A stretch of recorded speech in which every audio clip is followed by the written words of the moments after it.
Sa likod ng mga tahimik na kagubatan at ilog ng Pilipinas, may isang tauhang hindi agad nakikita ng mga pahina ng kasaysayan. Isang tinig na humahamon sa makapangyarihan at isang pinunong hindi natakot magsabi ng tama kahit mag-isa lang. Hindi siya sundalo, hindi rin tradisyonal na politiko. Ngunit ang mga boses niya noong unay tinatanggihan at ay hindi nagbago kundi naging totoo. Cannot kill the environment because if you kill the environment, you kill everything. One-third of the Filipino depends on our natural resources. Sinong nagdudusa? Pag winawasak yung kalikasan, sino? Yung mahihirap. That's the fact, the Richard Aircons and all like this.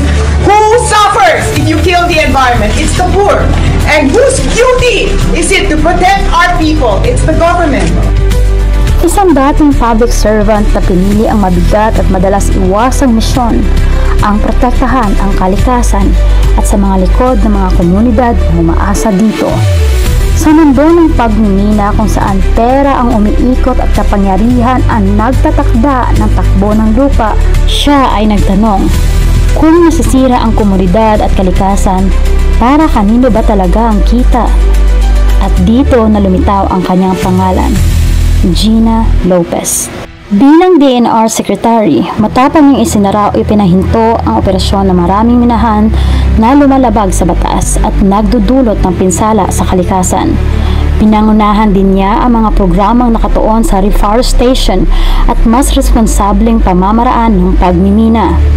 Hindi lahat natuwa sa kanyang mga desisyon.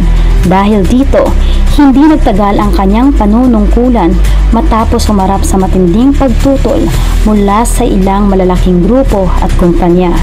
Ngunit hindi lang kalikasan ang iniwan niyang pamana.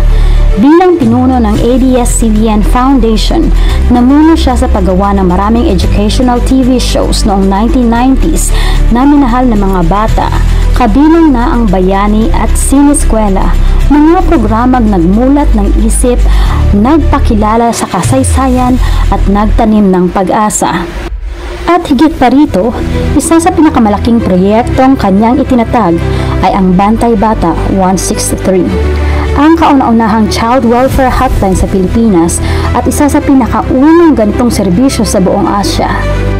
Sa pamamagitan nito, libo-libong batang inaabuso at napabayaan ang nailigtas, natulungan at nabigyan ng proteksyon. Ito ang isa sa pinakamalinaw na patunay na ang kanyang serbisyo ay hindi lang para sa kalikasan, kundi para rin sa kapakanan ng pinaka-vulnerable sa ating lipunan. Noong August 19, 2019, pumanaw si Gina Lopez. Ngunit sa panahon ngayon kung saan paulit-ulit nating naririnig ang mga balita tungkol sa katiwalian, abuso at mga desisyong pumapabor sa iilan, siya ay isang paalaala. May mga taong piniling tumayo kahit mahirap, kahit mag-isa at kahit nahihirapan.